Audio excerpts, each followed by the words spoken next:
नमस्कार, आप देख रहे हैं देश की बात। मैं हूं नगमा। किसान आंदोलन के मुद्दे पर केंद्र सरकार से सुप्रीम कोर्ट ने अपनी नाराजगी जोरदार तरीके से आज जताई। अदालत ने कहा है कि आप अगर कानून होल्ड पर न करेंगे तो हम कर देंगे। कोर्ट ने यह भी कहा है कि होल्ड कर दें तो अच्छे माहौल में बातचीत होगी। सुप्रीम कोर्ट ने यह भी कहा कि कानून की जांच के लिए समिति बनाएंगे, लेकिन केंद्र ये कह रही है कि 15 जनवरी को वार्ता है, तब तक कानून होल्ड न करें। तो आशीष भार्गव हमारे साथ हैं। आशीष, कोर्ट का रुख काफी सख्त नजर आया है। अब आपसे विस्तार में समझना चाहेंगे कि ये केंद्र के लिए कितना बड़ा झटका है। कोर्ट ने क्या क्या बातें कही हैं आज? जी बिल्कुल, देखिए केंद्र के लिए काफ़ी मुश्किल भरा ये वक्त है, जब सुप्रीम कोर्ट ने पहले उसको बहुत मौके दिए कि आप बातचीत आगे बढ़ाइए। शुक्रवार को भी चीफ जस्टिस ने यही बोला था कि बातचीत से ही हल निकल सकता है, बातचीत को हम प्रोत्साहित करेंगे। लेकिन आज सुप्रीम कोर्ट का रुख बदला सा था और सुप्रीम कोर्ट का ये मानना था कि केंद्र जो है वो डील नहीं कर पा रहा है इस मुद्दे को, किसानों के साथ समझौते में वार्ता को सही दिशा में नहीं ले जा पा रहा है। और सीधे तौर पर सुप्रीम कोर्ट ने कहा कि वो निराश है और उसे खेद है कि वो ये कह रहा है, वो आलोचना नहीं कर रहा है, लेकिन ये सच्चाई है। साथ ही साथ सुप्रीम कोर्ट ने ये भी नाराजगी जताई है कि जिस तरीके से मीडिया में खबरें आई हैं कि केंद्र खंड एक क्लोज बाय क्लोज जाना चाहता है और किसान जो है वो कानूनों को वापस लेने की जिद पर अड़े हैं। तो ऐसे में क्या किया जाए? इसमें सुप्रीम कोर्ट ने यह भी कहा कि इतनी जल्दी क्यों है कानूनों को लागू करने की, इसको होल्ड पर क्यों नहीं रखा जाना चाहिए। सुप्रीम कोर्ट ने यह भी कहा कि पिछली बार भी उन्होंने पूछा था केंद्र से कि क्या वो होल्ड पर करेंगे, लेकिन कोई जवाब नहीं दिया। तो अब सुप्रीम कोर्ट का ये मानना है कि सुप्रीम कोर्ट को ही ये कदम उठाना चाहिए, कानूनों को लागू होने पर रोक लगाई जाए, कानून के लागू करने पर, और इसके साथ साथ एक कमेटी, स्वतंत्र एक समिति हो प्रेफरेबली, जिसमें भारत के ही कोई सुप्रीम कोर्ट के रिटायर्ड चीफ जस्टिस उसके की अध्यक्षता में, और वो सारी बात सुने और फिर सुप्रीम कोर्ट में एक रिपोर्ट सौंपे कि इन कानूनों को लेकर उसकी क्या राय है, और इसके बाद ये आगे बढ़े। तो यहाँ पर सुप्रीम कोर्ट एक बीच का रास्ता अपना रहा है और एक तरीके से खुद आगे बढ़कर वो सामने आना चाहता है। और आज या कल में कोई आदेश भी जारी होगा इस मुद्दे को लेकर, और सुप्रीम कोर्ट ने अपना रुख साफ कर दिया है कि अब वो और इंतजार नहीं करेगा। सबसे पहले उसकी चिंता जो है वो जो प्रदर्शन चल रहा है, जिसमें भारी संख्या में किसान, बुजुर्ग, बूढ़े, महिलाएं हैं, उनकी किस तरह से सुरक्षा की जाए, उनकी मौलिक अधिकारों को कैसी रक्षा की जाए, पहला उसकी प्राथमिकता इस मुद्दे को लेकर। जी, और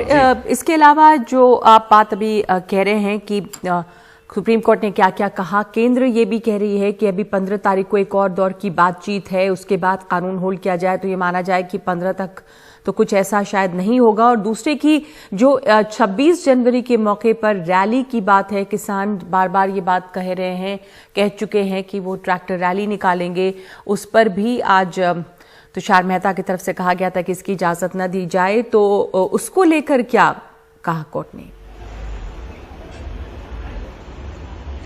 जी देखिए, केंद्र की दो बड़ी दलीलें थी। केंद्र की पहला ये कहना था कि अदालत को कानून पर रोक नहीं लगानी चाहिए, क्योंकि अदालत ने के पुराने सुप्रीम कोर्ट के फैसले जिसके मुताबिक वो कानूनों पर रोक नहीं लगाएगा, ये पहले के आदेश हैं।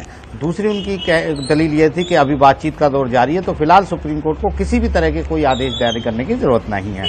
तीसरी बात, किसानों के ऊपर बात की गई। जिस तरीके से हरीश साल्वे जो हरियाणा और यूपी सरकार के लिए पेश हुए, अटॉर्नी जनरल और सॉलिसिटर जनरल तुषार मेहता केंद्र सरकार की तरफ से पेश हुए, उनका ये कहना था कि ट्रैक्टर रैली प्रस्तावित है, 10,000 ट्रैक्टर ट्रॉली लेकर वो राजपथ पर आना चाहते हैं 26 जनवरी के दिन, और स्वतंत्रता दिवस का जो गरिमा उसको ठेस पहुंचेगी। जिस तरीके से उन्होंने बॉर्डर कब्जा रखे हैं, अटॉर्नी जनरल ने कहा कि करनाल में मुख्यमंत्री जो हैं हरियाणा के, उनके वहां पर हिंसा हुई, ये सब किसानों ने किया।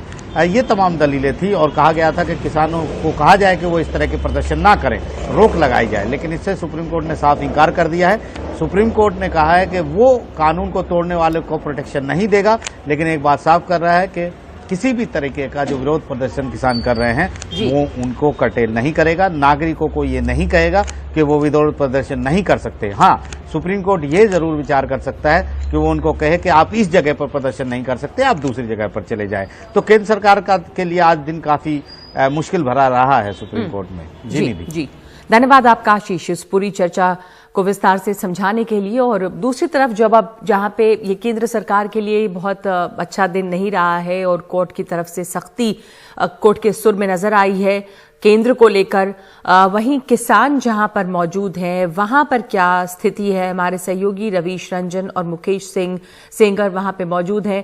अब तो रवीश, कोर्ट ने जो कुछ कहा है आज, उसके बाद उस वहां पर किसानों की प्रतिक्रिया क्या मिल रही है? आज देखिए बिल्कुल नगमा, यहाँ पर आप देख सकते हैं कि कड़ाके की ठंड पड़ रही है। तमाम सारे जो किसान हैं उनकी मौत भी हो चुकी है और ये जो आग जल रही है इसके किनारे किनारे पूरी रात जो है वो यहाँ पर जो किसान हैं वो बैठे रहते हैं।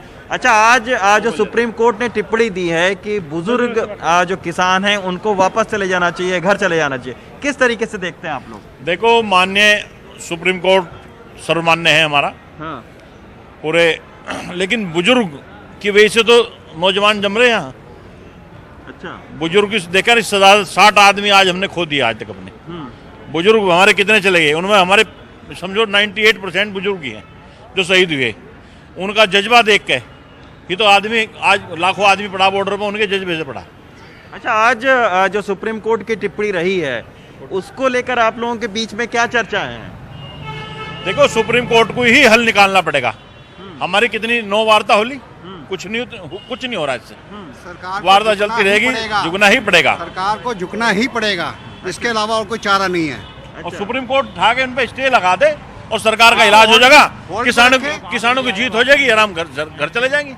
हम तो कहते हैं इसको होल्ड पे रख के किसानों से चर्चा की जाए दोबारा, और फिर दोबारा ये कानून लागू करो जिस हिसाब से किसान चाहें। अच्छा, तो कानून को होल्ड पर रखकर किसानों के साथ में चर्चा की जाए। जब तक वो नहीं मानेंगे, हमारे जो जत्थाबंदी है, हमारे 40 हमारे आगू हैं, जब तक वो नहीं मानेंगे, जब तक किसी को कोई मानने नहीं होगा। 40 आदमी है तौर पर नगमा, इनका यही कहना है कि सुप्रीम कोर्ट की आज की टिप्पणी बेहद जो है वो सम्मानजनक है और उससे जो है वो सहमत प्रकट करते हैं, लेकिन फिलहाल इस कानून को होल्ड पर रखकर किसान के जितने भी यूनियन हैं उनके साथ में चर्चा सरकार को करनी चाहिए, उसके बाद में दूसरा कानून लाना चाहिए। और यही वजह है कि आप देख सकते हैं कि तमाम सारे जो किसान हैं वो गाजीपुर बॉर्डर पर हज़ारों की तादाद में जो किसान हैं वो इस ठंड में यहाँ पर बैठे हुए हैं। कड़ाके की ठंडक पड़ रही है और लगातार इनकी जो तादाद है वो भी बढ़ रही है। तो अभी फ़िलहाल जमे हुए हैं और आज सुप्रीम कोर्ट के इस टिप्पणी से किसान यूनियन को एक नया जोश आया है। यही वजह है कि ये लोग बार बार यही कह रहे हैं कि जो भी फैसला हो सरकार के साथ में पहले बातचीत हो और कानून को होल्ड पर रखा जाए। जी बिल्कुल। अब आज जो सुप्रीम कोर्ट ने कहा उसके बाद एक नया जोश नजर आ रहा है किसानों में, और उसके साथ साथ हमने देखा है पहले भी रिपोर्ट्स आप लोगों की कि वहां पे जो लंगर चल रहे हैं उसमें भी कई, अब उसका भी मेन्यू जो है वो बढ़ता चला जा रहा है। सिंघू बॉर्डर पर मुकेश सिंह मौजूद है। मुकेश, वहां पर भी बहुत बड़ी तादाद में किसान जुड़े हैं और आज कोर्ट ने जो कहा उसके बाद उनके भी हौसले बुलंद होंगे, और वहां पर किस तरह की गतिविधियां हैं? देखिए, गाजीपुर बॉर्डर पर भले ही किसान नेता जो है वो सुप्रीम कोर्ट की टिप्पणी पर संतोष व्यक्त कर रहे हों, लेकिन यहाँ जो सिंघू बॉर्डर है, यहाँ पर जो पंजाब के किसान नेता इस आंदोलन को लीड कर रहे हैं वो फिलहाल अभी मीडिया से बातचीत नहीं कर रहे हैं, क्योंकि सुप्रीम कोर्ट की सुनवाई के बाद उन लोगों ने आपस में मीटिंग की है और मीटिंग करने के बाद वो लोग अपने वकीलों से मिलने गए हैं। जो उनके वकीलों का पैनल है उससे मुलाकात करेंगे और मुलाकात करने के बाद सुप्रीम कोर्ट का जब आदेश आएगा तो आदेश के आने के बाद वो आगे की रणनीति तय करेंगे। लेकिन दोपहर में मैंने बहुत सारे किसान नेताओं से यहाँ पर बात की थी, उनका सीधा ये कहना था कि सुप्रीम कोर्ट हम लोग नहीं गए थे, ऐसे में सुप्रीम कोर्ट का जो आदेश आएगा उसको लेकर हम अपने जो लीगल एक्सपर्ट हैं उनसे बात करेंगे और बात करने के बाद आगे की रणनीति तय करेंगे। लेकिन वो साफ तौर पर ये कह रहे थे कि जब तक ये कानून रद्द नहीं होगा तब तक हम आगे नहीं जाएंगे, लेकिन सुप्रीम कोर्ट अगर कोई कमेटी बनाती है और कोई टाइम बाउंड रखती है तो हम उसको देखेंगे। लेकिन फिलहाल यहाँ पर कोई किसान नेता भी बात करने को तैयार नहीं है। उनका कहना यह है कि सुप्रीम कोर्ट का आदेश आने के बाद हम अपने लीगल एक्सपर्ट से राय लेंगे और फिर हम आगे मीडिया से बात करेंगे और अपने आंदोलन की जो रणनीति है उसको आगे बढ़ाएंगे। जी, शुक्रिया मुकेश और आपका धन्यवाद रवीश रंजन शुक्ला इस बातचीत के लिए। तो दो तरह के दोनों सीमाओं पर किसान डटे हैं, दोनों जगह पर रुख थोड़ा अलग अलग है, सिंघू बॉर्डर और गाजीपुर बॉर्डर। गाजीपुर बॉर्डर पर जो किसान नेता हैं वो अभी अपनी प्रतिक्रिया नहीं दे रहे हैं और कह रहे हैं कि वो अपने लीगल एक्सपर्ट से बातचीत करने के बाद ही कोई प्रतिक्रिया देंगे। दूसरी तरफ कुछ किसान आज सुप्रीम कोर्ट के जो सुप्रीम कोर्ट ने कहा है केंद्र को, उस पर वो इस वक्त संतुष्ट नजर आ रहे हैं। हमारे साथ दोबारा जुड़ रहे हैं हमारे सहयोगी आशीष भार्गव। आशीष, आपके पास जानकारियां और जी कोर्ट की तरफ से कुछ और नई जानकारी आई है इस वक्त आशीष? जी बिल्कुल, देखिए सुप्रीम कोर्ट का एक आदेश अपलोड हुआ है जो 3 जजेस की बेंच थी, जिसमें chief justice S A Bobde, justice A S Bopanna और जस्टिस वी रामासुब्रमण्यम साहब थे। उनके ने आज जो सुनवाई की उसके बाद उन्होंने कहा था कि वो इस बारे में आज या कल में कोई फैसला देंगे। तो उन्होंने अपने आदेश में वो कहा है कि वो कल यानी 12 जनवरी को इस मुद्दे पर अपना फैसला जो है आदेश जारी करेंगे। यानी अब कानून पर रोक लगेगी कि नहीं लगेगी, नई कोई कमेटी बनेगी या बनेगी तो उसमें कौन लोग होंगे और आगे प्रक्रिया किस तरह चलेगी, सुप्रीम कोर्ट आगे क्या चाहता है, किस तरह से किसान आंदोलन आगे बढ़ेगा, ये तमाम चीजें मुद्दों पर एक बड़ा फैसला कल सुप्रीम कोर्ट ने कल अपना आदेश सुप्रीम कोर्ट इस पर जारी करेगा। तो निश्चित तौर पर कुछ नाम भी मांगे हैं सुप्रीम कोर्ट से। पहले सुप्रीम कोर्ट ने कहा था कि पूर्व चीफ जस्टिस जो हैं पी सदाशिवम, उनसे भी बात की गई है, लेकिन उन्होंने इनकार कर दिया समिति को हेड करने से क्योंकि उनको हिंदी नहीं आती है, हालांकि वो एक किसान है। चीफ जस्टिस बोबड़े ने ये बात अदालत में बोली थी। इसके अलावा पूर्व चीफ जस्टिस RM लोढ़ा का भी नाम उन्होंने लिया था, लेकिन केंद्र सरकार की तरफ से कहा गया कि वो कल इस मुद्दे पर बताएंगे। तो इस जो पूरे मुद्दे पर जो अब आगे जो आदेश है वो काफी अहम इसलिए हो जाता है कि क्या उनके आदेश सुनाने से पहले खुद केंद्र सरकार आगे बढ़ेगी और इन कानूनों को लागू करने पर रोक लगा देगी। शायद इसी वजह से सुप्रीम कोर्ट ने ये इंतजार शायद कर रहा है सुप्रीम कोर्ट कि केंद्र सरकार खुद ही ये कदम उठाएगी तो उसके लिए बेहतर होगा।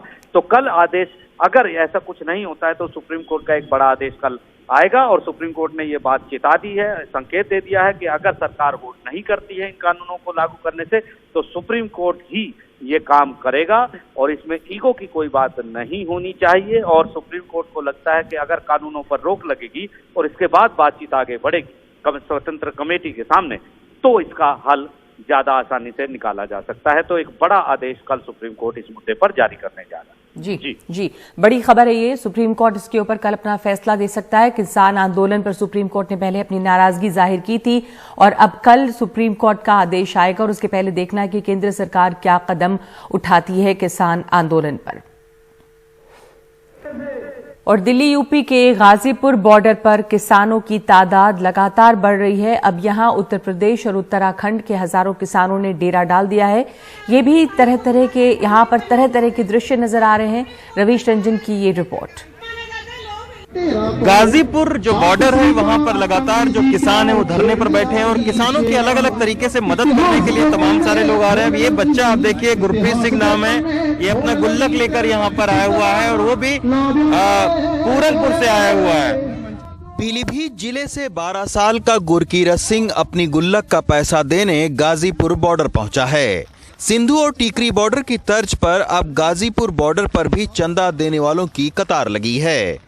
बच्चे से लेकर बड़े तक अपनी क्षमता के हिसाब से पैसे दे रहे हैं। बेटा, ये गुल्लक का जो पैसा है उसको क्यों यहाँ दे रहे हो? हम यहाँ दान करेंगे। क्यों? क्योंकि हम भी किसान हैं। गाजीपुर बॉर्डर पर रुके बच्चों के लिए खास तौर पर अस्थायी लाइब्रेरी इस तरह की तैयार की गई है। आप देखिए, बहुत सारी महिलाएं आई हैं गढ़मुक्तेश्वर से और ये जिस कैंप में मैं मौजूद हूँ यहाँ पर बच्चों के ड्राइंग और जो किताबें हैं, एक लाइब्रेरी यहाँ पर खोली गई है। गाजीपुर बॉर्डर से खोड़ा तक टेंट और अस्थायी तंबू लगे हैं। इनकी संख्या धीरे धीरे बढ़ रही है। ठंड और वक्त बढ़ने से किसानों के प्रति लोगों की संवेदनाएं भी बढ़ रही हैं। रुद्रपुर उत्तराखंड से आए शाहिद मुफ्त में किसानों के बाल और दाढ़ी काट रहे हैं। रोजी रोटी कैसे चलेगी? रोजी तो सर हमने 90 दिन कोरोना काल में भी चलाई है। क्या पैसे ले रहे हैं? फ्री बना रहा, फ्री।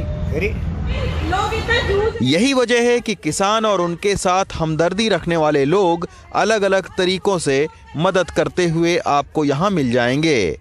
सुप्रीम कोर्ट की हालिया टिप्पणी से किसान नेताओं में एक नया जोश पैदा हो गया है। ये देश के किसान मजदूर हैं, ये हमेशा सम्मान करते आए हैं देश के संविधान का, देश की न्यायालय का। लेकिन मुझे पूरी उम्मीद है कि अगर सुप्रीम कोर्ट किसानों के हक की बात करते हैं और किसान जथेबंदियां सुप्रीम कोर्ट के जो निर्णय होगा, एक आशा कर सकते हैं कि शायद वो उसको सकारात्मक ही लेंगे और पूरी तरह से न्याय करेंगे। बाकी जो भी जथेबंदियां निर्णय लेंगी उसका पालन। गाजीपुर बॉर्डर पर अब उत्तर प्रदेश और उत्तराखंड के किसानों की भागीदारी बढ़ने से सरकार के माथे पर बल पड़ा है, क्योंकि अब तक इस किसान आंदोलन को केवल पंजाब का ही बताया जा रहा था।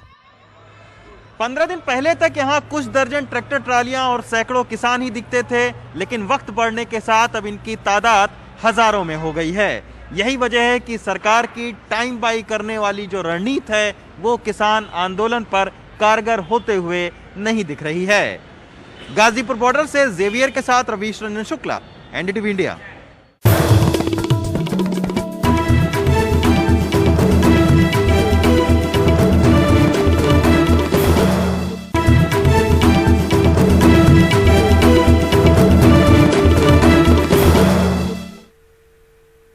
और वैक्सीन लगाने के पहले दौर में, पहले फेज में कुल 3 करोड़ हेल्थ केयर वर्कर और फ्रंटलाइन वर्कर को टीका लगाना है। इसका सारा खर्च केंद्र सरकार उठाएगी।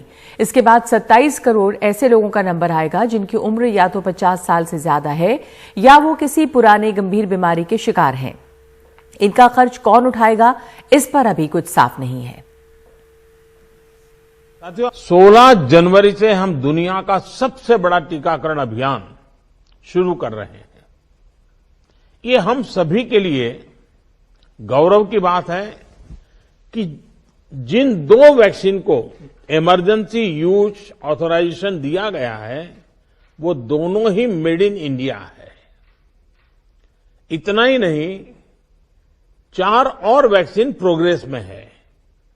और ये जो मैं करीब 60-70% काम पहले राउंड का होने के बाद बैठने की चर्चा इसलिए करता हूं कि उसके बाद और वैक्सीन भी आ जाएगी, और जब और वैक्सीन आ जाएगी तो हमें फ्यूचर का प्लान करने में वो भी एक बहुत बड़ी सुविधा रहेगी। देश में बर्ड फ्लू भी साथ साथ काफी फैल रहा है। सोमवार को दिल्ली में भी बर्ड फ्लू की पुष्टि कर दी गई है और पिछले दिनों यहां से जो मरी हुई बत्तखों के सैंपल भोपाल के लैब में टेस्ट होने के लिए भेजे गए थे वो पॉजिटिव पाए गए हैं। इसी के साथ दिल्ली में बर्ड फ्लू की पुष्टि हुई है। हालांकि सरकार की तरफ से ये कहा जा रहा है कि सावधानी जरूर बरतें, लेकिन घबराएं नहीं। पूर्वी दिल्ली की संजय झील में बीमार बत्तखों को मारकर दफनाया जा रहा है। झील को आम लोगों के लिए पहले ही बंद कर दिया गया था, अब पूरे इलाके को सैनिटाइज करवाया जा रहा है। संजय लेक से डक्स के सैंपल लिए गए थे, उनकी रिपोर्ट कल शाम आई है, वो पॉजिटिव आई है। जहां भी पक्षी इस तरह का पाया जाता है जो पॉजिटिव है, तो उसके आसपास ये उम्मीद की जा सकती है कि वहां हो सकता है उसके पंख फैले हों या उसका कोई ड्रॉपिंग्स हों, तो वो 4-6-8 दिन उसमें लगते हैं वहां से उसको सैनिटाइज होने में, लेकिन कहीं से भी कोई स्थिति परेशानी वाली नहीं है। बर्ड फ्लू की औपचारिक पुष्टि के बाद दिल्ली में बाहर से डिब्बा बंद चिकन लाने पर भी पाबंदी लगा दी गई। दिल्ली में दूसरे राज्य से जिंदा पक्षी लाने पर पहले ही रोक लगा दी गई थी। देश की सबसे बड़ी गाजीपुर की मुर्गा मंडी भी पहले ही बंद की जा चुकी है।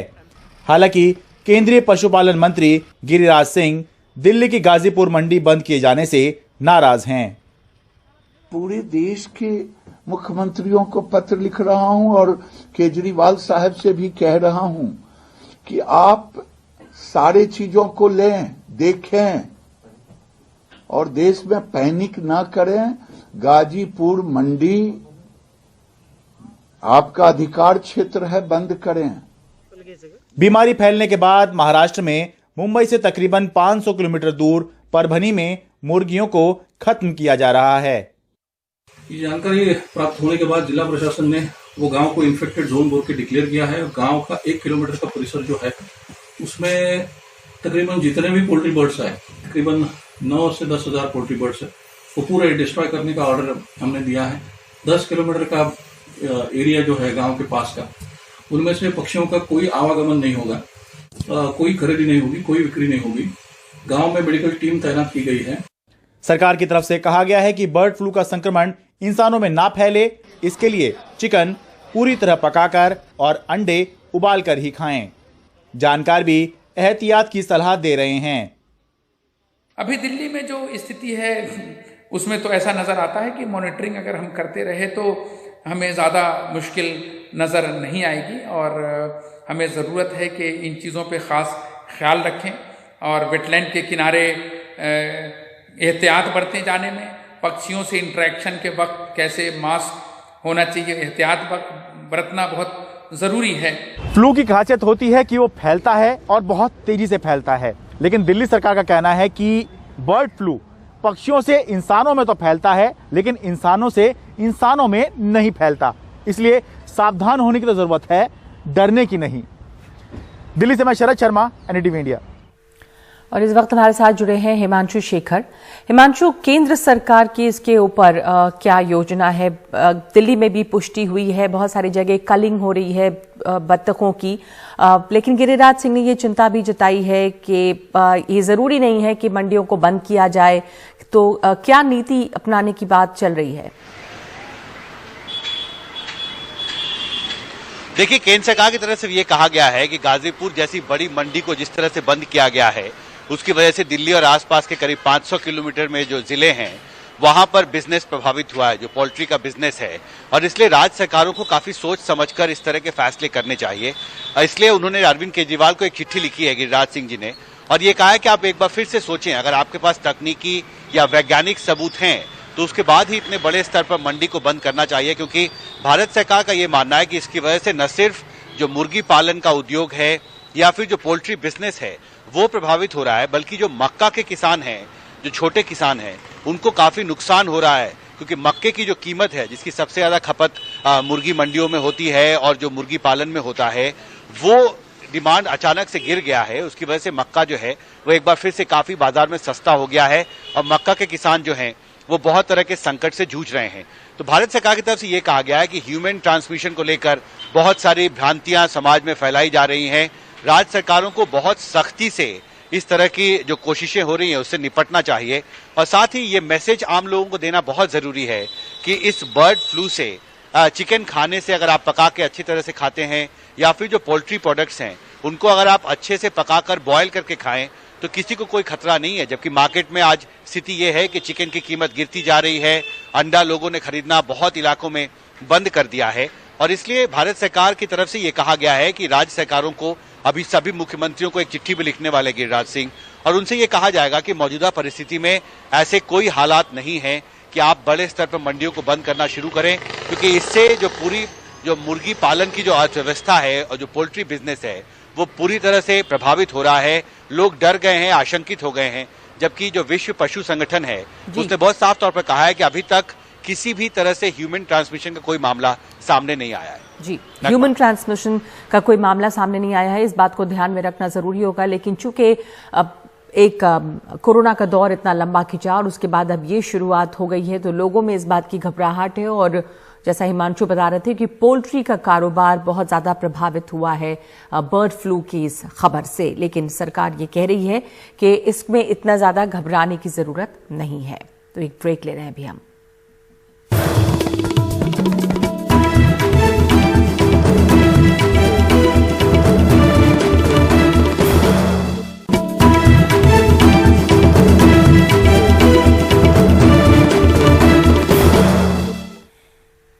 और मध्य प्रदेश में मालवा निमाड़ के 3 इलाकों से दिसंबर के आखिरी हफ्ते में हिंसा की खबर सामने आई। हिंदू संगठनों का आरोप है कि उनकी रैली पर पत्थर चले, वहीं मुस्लिम इलाके के लोगों का आरोप है कि उन्होंने आपत्तिजनक नारे लगाए और अभद्र भाषा का इस्तेमाल किया, जिसके बाद पत्थरबाजी शुरू हुई और इसने हिंसक झड़प का रूप लिया। यहां तक कि दो समुदाय के बीच ये हिंसा का मामला लग सकता है, लेकिन घटना को राज्य सरकार ने जिस तरीके से लिया है उससे मुख्यमंत्री शिवराज सिंह के कामकाज के तरीके पर सवाल उठने लगे हैं। अनुराग इंदौर के चांदनखेड़ी गए और वहां पर जहां जिस घर में आगजनी हुई थी, उनकी बेटी को मारा गया, फिर भी उस घटना में जो एफआईआर हुई उसमें 27 मुस्लिम आरोपी हैं और सिर्फ 2 हिंदू, वो भी अज्ञात। चांदनखेड़ी गांव में ये सद्दाम जी का घर है और यहाँ अगर अपने कैमरा पर्सन को मैं कह पाऊँ, जिस दिन चंदा मांगने के लिए उपद्रवियों की, दंगाइयों की भीड़ आई, देखिए कैसे उनकी जीप को निशाना बनाया गया, उनके ट्रैक्टर को तोड़ने की कोशिश हुई और आगे वहाँ जो एक उनकी आप देख सकते हैं बाइक को भी जलाने की कोशिश हुई और उधर भी एक घर है उसको भी जलाने की कोशिश की गई। यहाँ पर आप उनके घर में जो सामान है, टीवी, ये पूरी तरह से तोड़ दिया गया और आगे जो पंखे वगैरह लगे हैं, पता नहीं उनसे भी किस तरह की दुश्मनी निकालने की कोशिश की जा रही थी। ये घर के कई सदस्य हैं जिनको टाँके आए हैं, चोट लगी है, हाथ पर उनके वार किया गया है और अब सब अस्पताल से डिस्चार्ज हुए हैं। आप लोगों ने देखा वो गोली किसने चलाई थी? नहीं, वो भीड़ में थी, पांच भाई थे। उसको मालूम है सर, उसको मालूम है। और आपका नाम क्या है? साकिर। साकिर, कैसे चोट लगी थी आपको? ये लाठी की। लाठी की लगी। लाठी की। आप घर के बाहर ही थे उस दिन क्या? हाँ, गुजारे थे। आपको सर पे चोट आई है? सर पर। आपका नाम? अदीक। कितने टाके आए आपको? 8-10 टाके माथे में, 8-10 पैर में और ये हाथ में भी चोट है। हाथ में भी चोट है। आपका नाम भाई साहब? सद्दाम। सद्दाम जी, आपके हाथ में भी टाके आए? हाथ में तलवार लगी हुई है। तलवार लगी थी। जो लोग थे उनको पहचान पाएंगे कि आप लोग जो लोग आए थे यहाँ पर, गांव के थे या कहीं बाहर से आए? ये कनवासा गांव के थे पास के, और दूसरे बाहर के भी आए हुए थे। जो आपके गांव में जो ईदगाह है वहाँ पे वो करते हुए ईदगाह वो मीनार तोड़ रहे थे, तो उन पर कुछ पथराव हुआ था क्या उधर का हमें मालूम नहीं, बाव का मौत। अच्छा, तो आपने बताया था कि वो गुस्से में उधर से आए थे, शायद यहाँ के इकट्ठे हो गए तो उधर कुछ पत्थर चले थे उनसे। जैसे उसका क्या, हमारा घर गांव से बाहर है, हमारे को उधर का मालूम नहीं रहता क्या हुआ था क्या नहीं हुआ। हम गांव में गए भी नहीं थे, हम यहीं पे थे अकेले घर में, यहीं पे उन्होंने टारगेट किया इस घर को ही। इससे पहले क्या कभी आप लोग के गांव में इस तरह का कोई झगड़ा, दंगा फसाद हुआ? कुछ भी नहीं हुआ, कभी भी नहीं हुआ। कितने लोग होंगे आपके गाँव में? कितना परिवार, कितने मकान होंगे? 500 मकान है हमारे गाँव में। अच्छा, तो उसमें सारे मुसलमानों के ही हैं या नहीं? ऐसे गैर मुस्लिम के भी हैं, लेकिन कभी कोई झगड़ा कुछ भी नहीं हुआ, कभी भी नहीं हुआ, पहली बार हुआ ऐसा। अच्छा, ये एक बच्ची है, वो शायद पालने में थी उस दिन, ये बच्ची पालने में थी, तो इसके साथ मतलब बच्चे को अंदर ले गए थे, फिर आप लोग आग लगा दी थी उस घर में थी। अच्छा, जहाँ पे आग लगी थी वो अकेले थी क्या? अकेले थी, लेने गया था साकिर। अच्छा, अकेले को भूल गए थे। अच्छा, सब आ गए थे और इसको लेने गए थे, इस पे भी आग लगा दी थी, ये तो बच गई। और 2 गाड़ी जला दी, 2 गाड़ियाँ जला दी और 3 ट्रैक्टर फोड़ दिए और जीप वगैरह। आप लोग कुछ समझ पाए कि क्या हो गया ऐसा? मतलब वो आपके गांव के भी नहीं थे, आपसे उनकी कोई दुश्मनी भी नहीं थी, क्या हुआ ऐसा? आए और जैसे पहले तो थोड़े आदमी थे, फिर और आए 500-600 आदमी बुलाए उनने और फिर दंगा हुआ। तो सिर्फ भीड़ थी और भीड़ ने अपना काम? हाँ, भीड़ ने पहले शुरू में ट्रैक्टर जला दिए और उसके बाद फिर पूरे घर में आग लगा दी आसपास से और सब फोड़ दिए। फिर आप लोग डरे हुए हैं क्या? अभी भी नहीं है ना? अब नहीं है कि दरवाजे पे तलवार चलाने की कोशिश की गई है, पंखों पर, बच्ची पालने में थी, उसके बावजूद इनका आरोप है कि उसको जलाया गया। चांदनखेड़ी गांव में पुलिस की मौजूदगी अब भी है। यहाँ पर राम मंदिर के नाम पर चंदा मांगने के लिए पथराव हुआ और उसके बाद आपको हमने दिखाया कि किन लोगों को किस तरह से मारा पीटा गया गाँव के, और उसके बाद प्रशासन ने क्या किया। तो इन घरों को आप देख रहे हैं, सड़क चौड़ी करने के नाम पर इस घर को तोड़ा गया। ये गांव के घर हैं, ये बगल के इस घर को तोड़ा गया। और इसी तरह आप इस रास्ते पर सीधे जाएंगे जहां पर आखिर में कादिर पटेल जी का घर है, जिस पर हमला हुआ, जहां पर लोगों पे हमला हुआ। और इस तरह से 18-19 मकान है जिनको तोड़ दिया गया है। हनीफ जी, आप लोगों को कोई नोटिस मिला था? ये आपका घर है? हाँ, ये हमारा घर है सर। ना तो हमको कोई नोटिस दिया सर, ना सूचना दी कि आपके मकान हटाया जाएगा, ना अतिक्रमण आया है, ऐसा कुछ भी नहीं है। वो तो जीसीपी वाले को बुला के लाया, दारू पिला के, वो 6 जीसीपी लाए सर। आप लोगों को भी कोई नोटिस वोटिस नहीं दिया? कुछ भी नहीं दिया। कोई मोहलत दी सामान वामान निकालने की? कुछ भी नहीं दिया और ऐसे ही तोड़ दिया लगा के। क्या टूट गया इसमें? आगे का छज्जा टूटा है, आगे के 8 फीट जगह थी आगे। अच्छा, आगे लेटरिन बाथरूम थी, सब तोड़ दिया। कोई नोटिस भी नहीं दिया? कुछ भी नहीं दिया। ये जो वीडियो है ये अभी थोड़ा सा अपूर्ण दिखता है। ये घटनाक्रम अगर हम देखें इसी वीडियो से संबंधित जो आप पूछ, उसी गांव का हाँ उसी गांव का है, चूंकि ये सबसे आखिरी समय का है। लगभग 4:30 पौने 5 बजे तक जो प्रारंभिक घटनाक्रम हुआ, उसके बाद हम जो भी उस प्रारंभिक घटनाक्रम की प्रतिक्रिया स्वरूप आसपास के गांवों से जो बहुत बड़ी संख्या में लोग एकत्रित हो गए थे, उन सबको लगभग 3.5 घंटे तक हम नियंत्रित करते रहे, समझाते रहे, और ये स्थिति थी कि वो हमारी बात से सहमत होंगे और हम उनको शांतिपूर्वक वहाँ से विसर्जित कर लेंगे।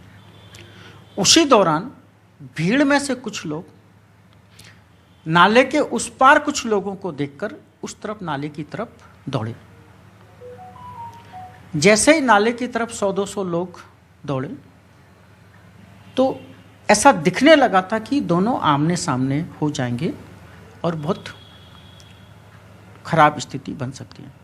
तत्काली मैं स्वयं, मेरे साथ की टीम, CSP जूनी, STOP मुटपानी और बहुत सा बल, जितनी तेज़ी से भीड़ के लोग दौड़े थे, शायद उससे ज़्यादा तेज़ी से हम लोग दौड़े, और हम लोगों ने जो नाले की तरफ बढ़ रहे थे उन लोगों को लाठी चार्ज करके वापस रोड की साइड खदेड़ा।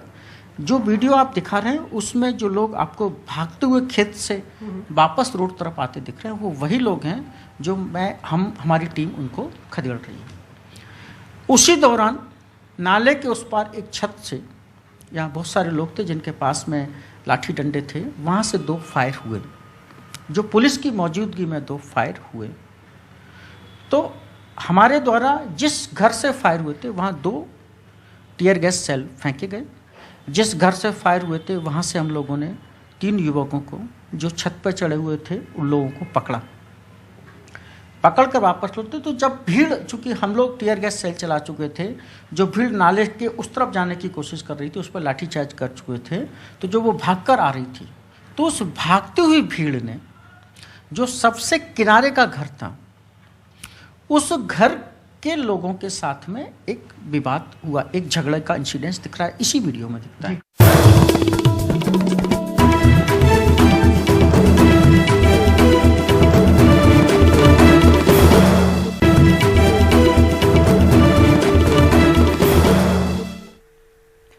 दिल्ली सरकार के पूर्व मंत्री और आम आदमी पार्टी के विधायक सोमनाथ भारती पर उत्तर प्रदेश के रायबरेली में स्याही फेंकी गई। सोमनाथ भारती रायबरेली जिले के एक स्कूल जा रहे थे। उसी दौरान उनकी पुलिस के साथ बहस हुई और इस कहासुनी और बहस के बीच वहां मौजूद लोगों में से किसी ने सोमनाथ भारती पर स्याही फेंक दी, जो उनके चेहरे और कपड़ों पर गिरी। इसके बाद पुलिस ने सोमनाथ भारती को गिरफ्तार कर लिया। अतुल जी जो यहाँ के थानेदार हैं, उनके नेतृत्व में भारी पुलिस बल के साथ मुझे रोकने का प्रयत्न किया गया। साथ में एक गुंडा को लाया गया। एक गुंडा जो भाजपा का गुंडा है, उसको पुलिस संरक्षण दे रही है, और उस गुंडे को आगे करके पुलिस ने मेरे ऊपर काली स्याही फिकवाई।